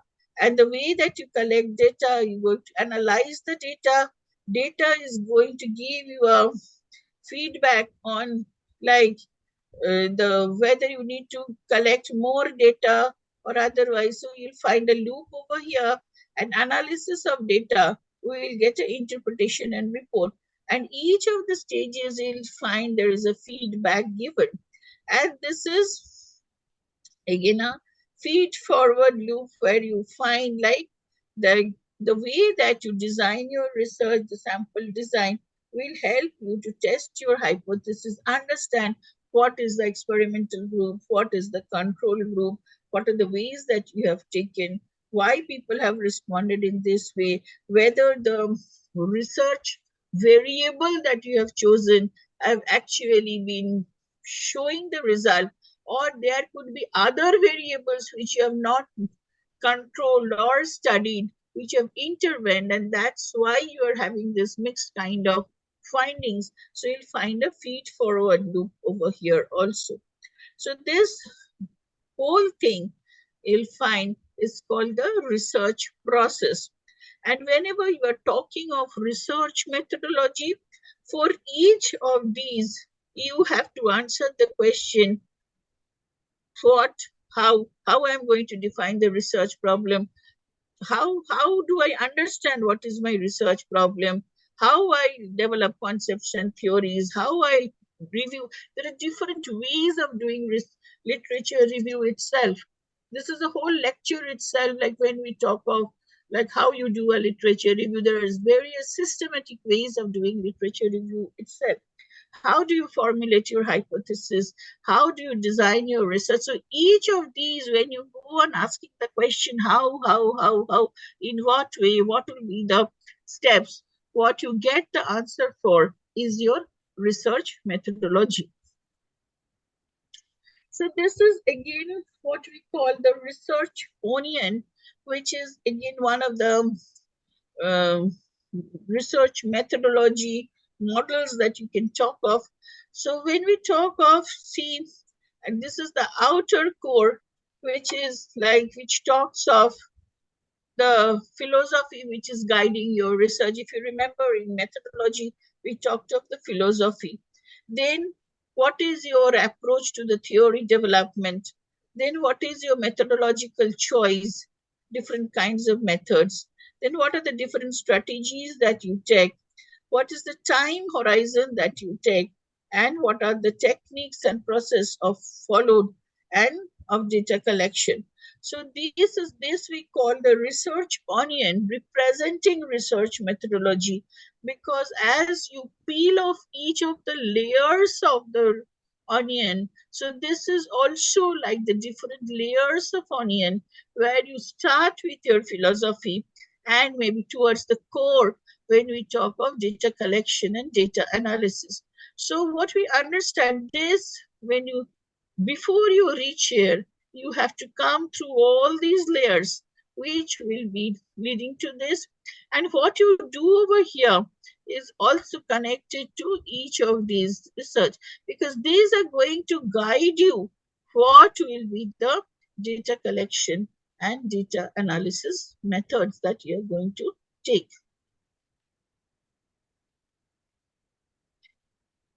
So these are the different steps of your like formulating a research. So formulating the research problem, then extensive literature review, developing the hypothesis, preparing the research design, determining the sample design, collecting data, executing the project, analysis of the data, hypothesis testing, then generating interpretation result reports and writing generalizations. The generalization that you'll be able to do will be depending on the nature of data that you have collected, how many people have responded to your data, how many questions you floated, and how many responses you got back, and interpretation. And of course, at the end is the preparation of the report or presentation of the results, write-up style, and conclusions reached. So all these are very, very important processes of like when you are doing a particular research. So when we talk of the initial steps of doing a research, these are of course dealing with the research problems. And there are like, you know, when you talk of research problem, how do we understand like what is a research problem? This is a very crucial question. How do you know, like how do you understand like what to do research with? So and that could be from the facts that you study, some unanswered questions which are there, your motivation, all these things will be there. So what you can find, like there are two kinds of research. One is different states of one, which is related to different states of nature. And of course, when we're talking of empirical research, conceptual research, where we're talking of the relationship between variables, we are not able to find out, we are not able to understand why things are happening in such way, or what happens if things are happening in such way, what would happen next. So what would, like with this coming in of, like AI and ChatGPT and all. So if you're asking what next, what is going to happen to the future of work, this is a like very pertinent research questions for us now. With all these like technologies coming in and human technology interactions happening, so what next to the work and what is the future of work for us? So these could be the research questions. So, and how you can understand what is a research questions? Of course, you can take guidance and expertise from experts. Important is you do literature review. You can rephrase a research problem. You can study like the source of your collecting data. It is very important, like you study journal papers for well-reviewed journal papers for doing your literature review. Then importance of the problem statement that you're having.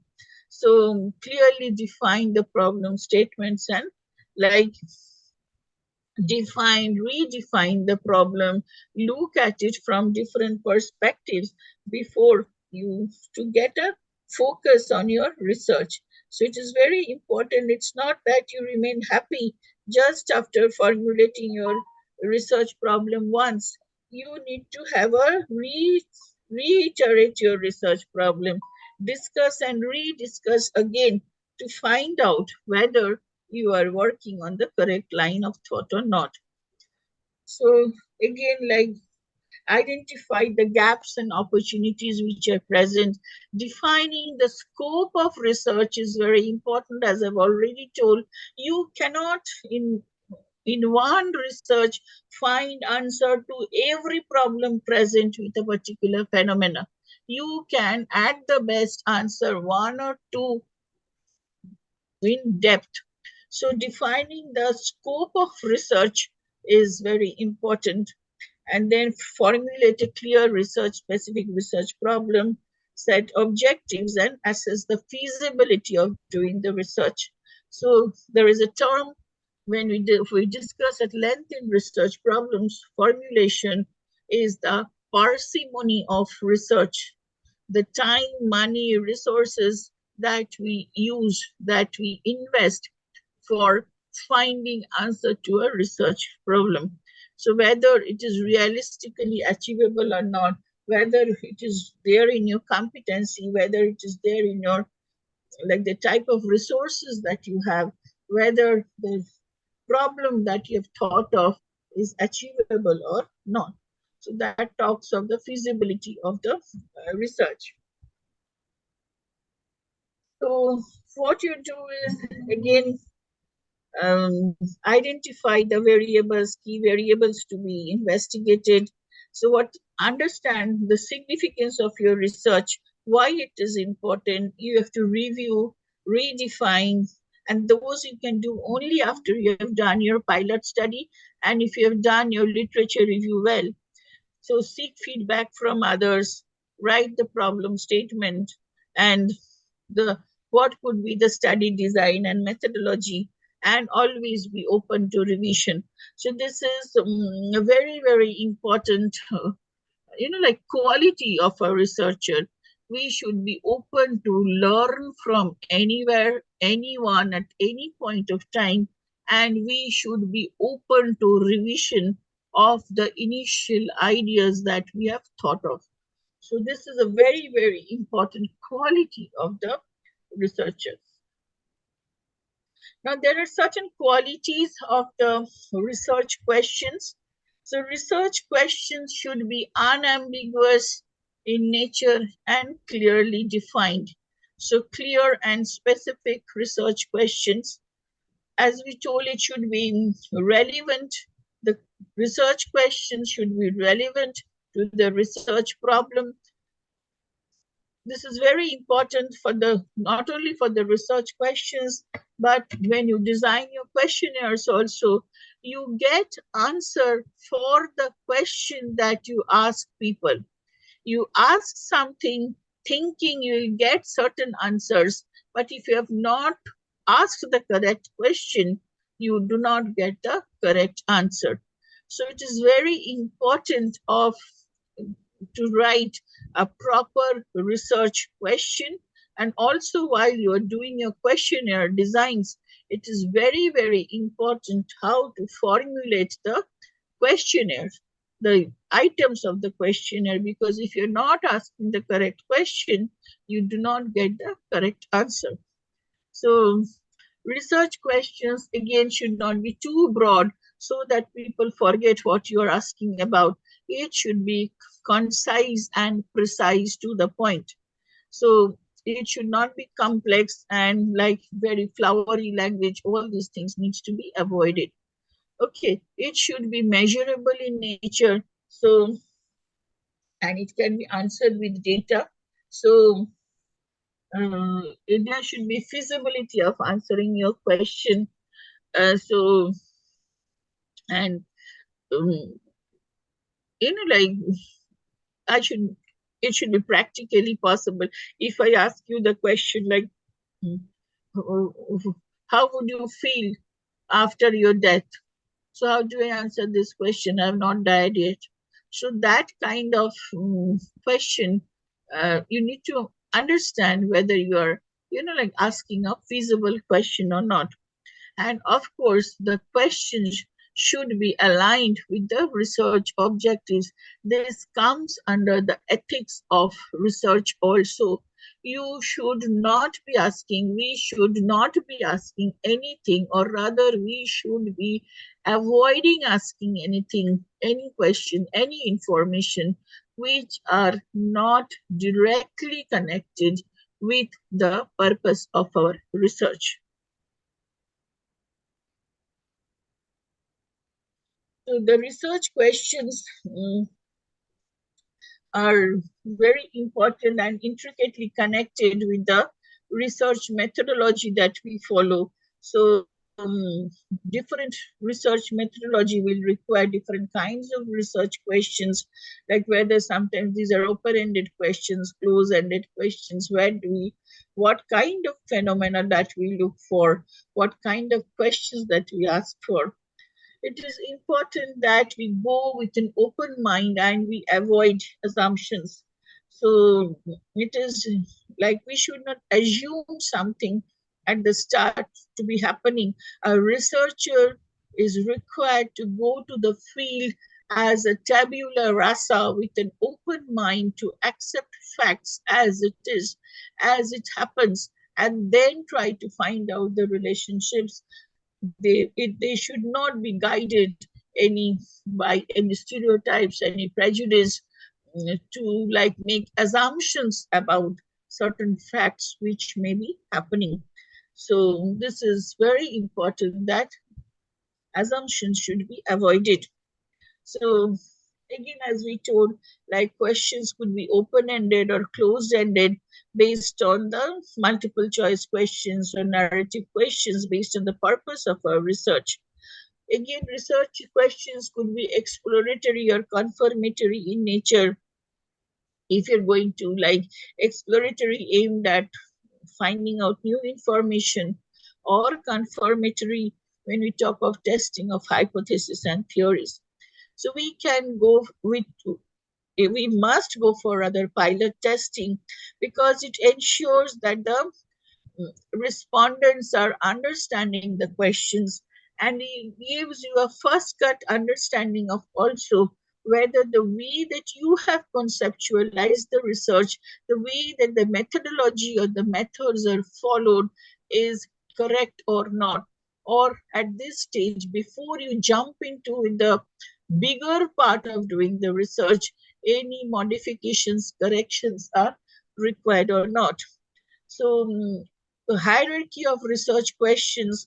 So if there are multiple research questions to be addressed to, so we need to understand what is the connection between objective 1, objective 2, objective 3, whether they are like addressed in a hierarchical way or sequential way. Accordingly, your research design is going to vary. And of course, ethical questions, considerations needs to be maintained also. So these are the references that we have used for preparing the slides. And these are also very important readings for you for who want to like go further into the field of understanding the research methodology, research framework, research questions. And with that, I say thank you and stop sharing my slides for any questions that which are there, and we can take it up. Yes, ma'am, we have received 1-2 questions, so I just wanted to repeat those and you can just hear and answer them. First question is, on a selected subject, how can a specific research area be identified? Then how can we identify the university through which we can register and pursue our area of research?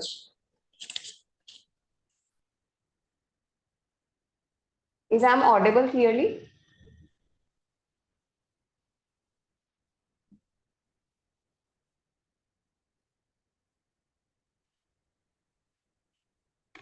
Ma'am, you are on mute. Okay. Please tell me the first question. Yeah, first question is, on a selected subject, how can a specific research area be identified? On a selected subject, how can a specific research area be identified? So that is the first, it is your motivation, okay? As a researcher, as a person who is studying a particular subject, there, as we told, passion versus like the your process-driven research. So suppose in your subject matter, you could be learning about many things and you could be learning about many subjects, but all may not be very interesting for you. Okay, there are certain areas which you like doing, because see, we have to understand this is a journey that you have to live for the next 4 or 5 years. Okay, so research is not done in a particular day, like today you start and tomorrow you finish. So you have to live with the journey for the next 2-3 years, at least, if not 4 or 5 years or 6 years.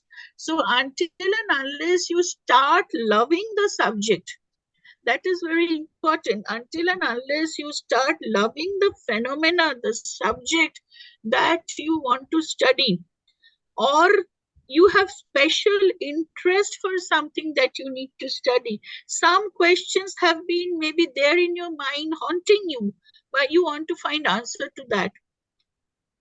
Now, to answer that question, you can bring in different theories or different chapters of your whichever subject. But the question, research question, is your mind which is going to tell you. A specific exercise, as I can tell you, which I tell my students to do, which I have done myself in ISI, is just close your eyes. Because when you off all your senses, your mind will tell you, like give an inner deep thought about on yourself, what you want to do the research on. What is that question which you want to answer? What is that analogy that you want to find? And you yourself will get your answer. So no guide on earth can guide you for the question that you will be going to work on, because your research is your baby. Your guide can only facilitate you to tell whether you are on the correct path or not. Otherwise, that journey, if you are working on a problem which your guide tells you to do, it is the guide's thought process and you are just working on it. But if you yourself know like what you need to work on, and it is your motivation, your passion which you are trying to find answer to, then maybe that journey becomes much more meaningful to you and much more enjoyable to you. So that is what I hope I've answered. Please ask the person who put the question, have I answered the question correctly to him or her or not? Yes, ma'am. I'm waiting if he replies anything in regard to this. So this question was particularly from this Dipsur D. Jayanji. So if he is satisfied with the answer, then it's okay. If he has any other question, so he can put in the box. Ma'am, second question that is put here is, how can we identify the university through which we can register and pursue our area of research?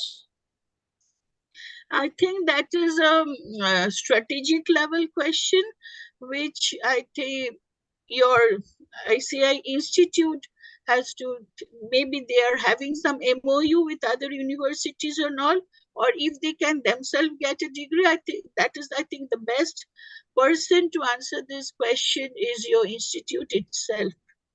Okay, because universities sometimes in ISI, IIT also, we are telling, like, we as a part of our research people who can apply for PhD, we do have CA who can apply, like those who can apply for research, na.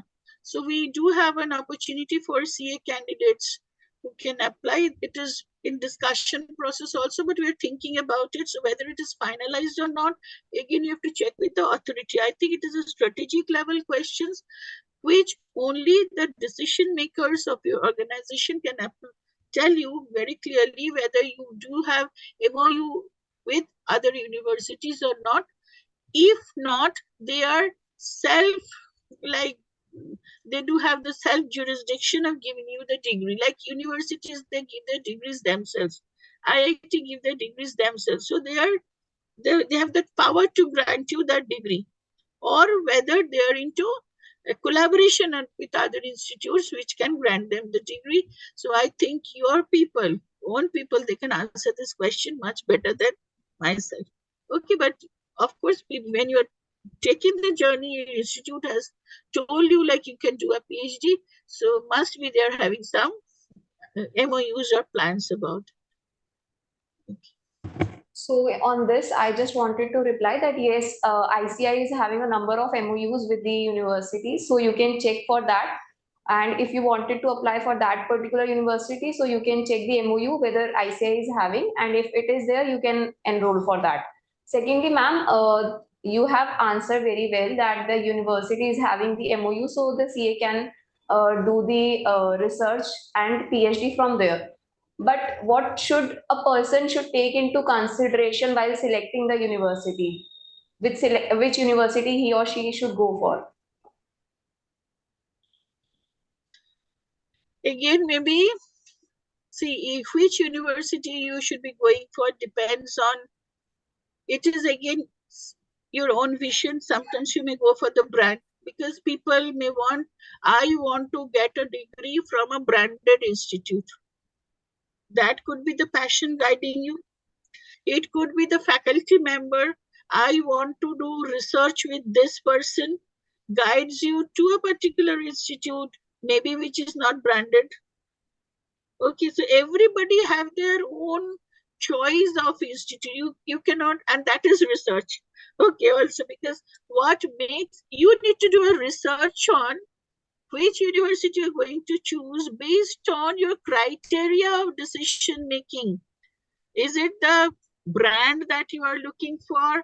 Is it the problem which is getting researched somewhere and you want to enroll there, you are looking for? Or it is the person with whom you are going to do research is what you are looking for? These are the criteria of decision making which will help you to do a research on the university and the professor that, or the subject, which will help you to, like, choose the field and the university. Thank you, ma'am, for this response. Now, the second question is there that minimize and deception and justify deception. There was a concept of minimize and justify deception. So they wanted it to be more explained. Deception. So should I go back to my slide? Yeah, it is in the research ethics. Can you just show the slide? Yes, ma'am.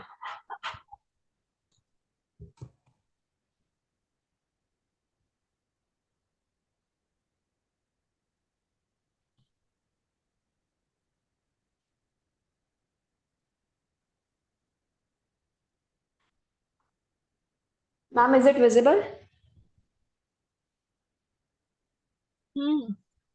Okay. Yeah, the deception. Yeah, so you can put the slide as. When we talk of you can unshare. I've seen it. Okay. Okay, ma'am. Okay. So maybe justified deception is what is striking you. So when you're talking minimized deception, that is where we should not be cheating anyone. Okay, so when you're talking of deception, we should not be making false promises. We should not tell like doing this research is going to give you something. Like when I worked on rural banks and I was collecting data, that too from ISI, there were some like problems going on with the rural bank employees regarding their like incentives and performance and all those things. So many people were asking me questions like, why should I give you the data?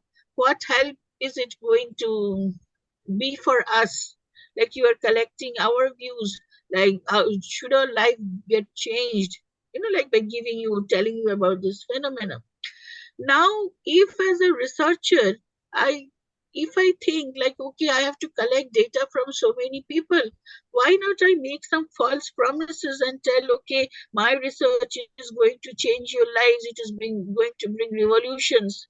Okay, and so please give data for me and answer to the questions that I have. So that is the path of deception that I take, okay, which is ethically not correct. So that needs to be minimized. I should not make any false promises. As compared to when you're talking of justified deception, sometimes what happens in health, like questions like medicines, when you talk of, or sometimes with critical patients, also mental patients, sometimes we need to give placebo. Understood? Actually, which is not a drug, but they will think like it is a drug. So giving that is deception, but we are justifying that because it is a need for the experiment, but which is not going to do any harm to them. Connected with the fact you are given a placebo and you are told like, as a part of experimental design, you are told like you're taking a medicine, which is actually not a medicine, to study a certain phenomena in them. So that is where you need that part of deception, which is it is a medicine to see whether the like people are improving in their behavior pattern or not. So in your ethics statement, you have to write that thing also. Or in experimental design, sometimes in decision making, when you are in experimental situations, for the sake of instructions, for the sake of experiments, you are giving certain instructions to bring in certain small observable behavioral changes which are not for long-term harmful effect on them. That is very, very important. You cannot give any instructions which will be long-term harmful for people. Okay, so those instructions of the experimental conditions to elicit certain behaviors that you are given. So even if that is not there, so that small part of deception, if you're doing for the sake of study, that has to be clearly written without hiding any facts. And that is where clearance of ethics committee needs to be taken, whether even they will allow that part also or not. It depends on the ethics committee. And that's why for any research where humans are involved as subject, your means from whom you are going to collect data as a part of experiment or as a part of survey, ethics clearance is very, very important.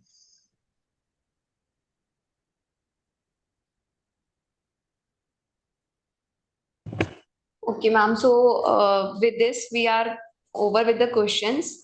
There were one, two questions more, but they are repeated one, that is university and guide, etc. So you have already answered for that. Now I would like to place a big thank you to you for the valuable knowledge you have shared with our participants. And on behalf of the research committee, I would like to extend warm gratitude to our esteemed chairman and vice chairman of the committee. CA Dr. Anuj Goyal sir, and CA Kotha S. Srinivas sir. Further, I would like to congratulate Dr. Amit Kumar Agarwal sir, the Secretary to the Research Committee, to idealize this wonderful series and to just provide the knowledge to our CA Chartered Accountants on this topic. Sincere thanks to the speaker for the day, that is Dr. Sushmita Mukhopadhyay ji, for giving her valuable time and sharing wisdom with all the participants. And a wide round of applause for all our participants who made the event a more memorable one and for providing their valuable time as well. Finally, I would like to thank you all the ones who are present here and making this event a grand success. So to inform you all that the next session we will be having in the series will be held on 9th of October, and the timing would be same 3 p.m. to 5 p.m. The topic would be hypothesis formulation. So we request you all to be available and attend the session and gain further insights into the research methodology. So thank you to all and happy learning. Thanks to all of you. Thanks for the wonderful team for inviting me. Thank you.